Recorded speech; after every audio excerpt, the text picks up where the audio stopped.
প্রত্যুষ এখন বিয়ে বাড়ি যাওয়ার জন্য রেডি, মানে আমরা তিনজনই রেডি হয়ে গেছি বিয়ে বাড়ি যাবো বলে আর কি। তো নিজেদেরই বিয়ে বলতে পারো, একদমই মানে মাসি শাশুড়ির, নিজের মাসি শাশুড়ির মেয়ের বিয়ে।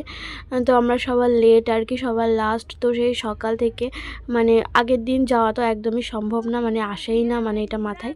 তো সকালের দিকে যাওয়ার মানে প্ল্যান ছিল, কিন্তু যা অবস্থা বুঝতেই পারছো, একা সংসারে যেটা হয়। আর বাচ্চা, ছোট বাচ্চা থাকলে এই জিনিসটা তারাই ভালো বুঝবে, যে একটা বাচ্চা সামলে নিজের সংসারের কাজ করে মানে কীরকম একজন লাগে। একজন যদি বাড়িতে থাকে তো হয়ে যায় আর কি, গুছানো টুচানো, কিন্তু তারপরে আর হয় না। তো দেখো মানে মাসি শাশুড়ির বাড়ি এই প্রথম আমি এসেছি বিয়ের এই 3 বছরের মধ্যে, মানে মাসি শাশুড়ির মেয়ের বিয়েতে এই প্রথমবার আসলাম। মানে কপালে বলে না, কপালে যেটা থাকে না সেটা কোনোদিনও হয় না। ভগবান যখন যেটা চাইবে তখনই সেটা তোমার সাথে হবে।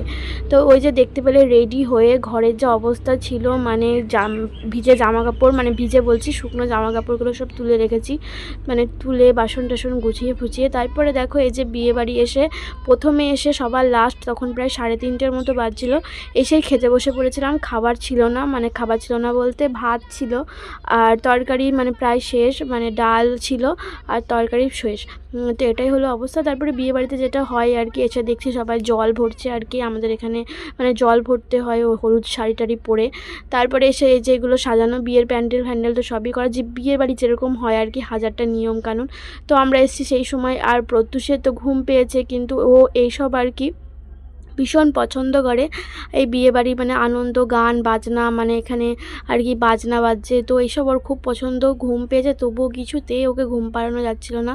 তো এই যে দেখো বিয়েবাড়ির ছাজনাতলা যেটা বলা হয়, তো খুবই মানে সুন্দর, বেশ সুন্দর। তারপরে দেখো বিয়েবাড়ি থেকে বিয়েবাড়ি এসে তো একটু গেছিলাম হলো মাসিবাড়ির এখানে একটা কুল গাছ আছে, সেই গাছতলায় বিকেলবেলায়। তারপরে তো এসছি হলো 3টের দিকে। তারপরে এই করতে করতে সন্ধে লেগে গেছিলো। তারপর ছেলেকে 1 ঘন্টার মতো ঘুমিয়েছে, জোর করে ঘুম পাড়ানো হয়েছে।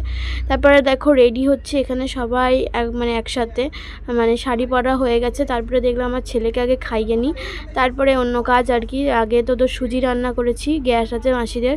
তো সেখানে এই যে দেখো বড় একটা গামলার মধ্যে, মনে হচ্ছে ছেলেটা আমার কত খায়, তো সেরকমই একটা গামলার মধ্যে নিয়ে আর কি খেতে বসে পড়েছি। তারপরে দেখো বিয়ের বাড়িতে যে এরকমই সেজেছিলাম আর কি। তো এই শাড়িটা আমাকে পুজোতে ও কিনে দিয়েছিল, পার্পেল কালারের, বেগুনি কালারের, খুবই পছন্দের আমার শাড়িটা, কালারটার জন্য আমার খুবই ভালো লাগে। আর তারপরে এই বিয়ে বাড়িতে যেটা হয় আর কি, যে আনন্দ মজা যেটা হয় আর কি, তো ছোট ছেলেকে নিয়ে। আর আমার ছেলে ঠান্ডায় ছাড়ছে না, মানে ঠান্ডা তো আগের থেকে অনেক অনেক কম, তবুও মানে ঠান্ডা লাগলে বাচ্চাদের একটু লাল টাল বেশি পড়ে। তো এই খাটটা আর কি ওই যে আমার ওই ননদকে দেওয়া হয়েছে, তো এই খাটের মধ্যে আমার ছেলে যে যা করছিল। আর এই যে দেখো এখানে বিয়ে শুরু হয়ে গেছে, বিয়ে মানে সবে মাত্র আর কি বউ ঘর থেকে আসলে এসে পা ধুয়ে দিচ্ছে। আর আমরা বেশিক্ষণ ছিলাম না, দেখতেই পেলে আর কি। আমরা আর কি খাওয়া দাওয়া হয়ে গেছে, আমাদের খাওয়া দাওয়া হয়ে গেছে, খেয়ে কিছু ফটো তুলেছি, তারপর একটু বিয়ে দেখেছি। বিয়ে দেখে আমরা 11টা 15 মানে বাড়ি পৌঁছেছি, 11টা 15-র মধ্যে বাড়ি চলে গেছি আর কি। তো আমরা ছিলাম না আর কি বিয়ের বাড়িতে, দেখতেই পেলে কতটা বেলায় আসলাম। তার উপর আমরা রাতে ছিলাম না, কারণ আমার ছোট ছেলে নিয়ে একদমই হবে না রাতে বেলায় ও দুধ খায়। আশা করি ভিডিওটা তোমাদের ভালো লাগলো, একদমই ছোট। তো দেখা হবে নতুন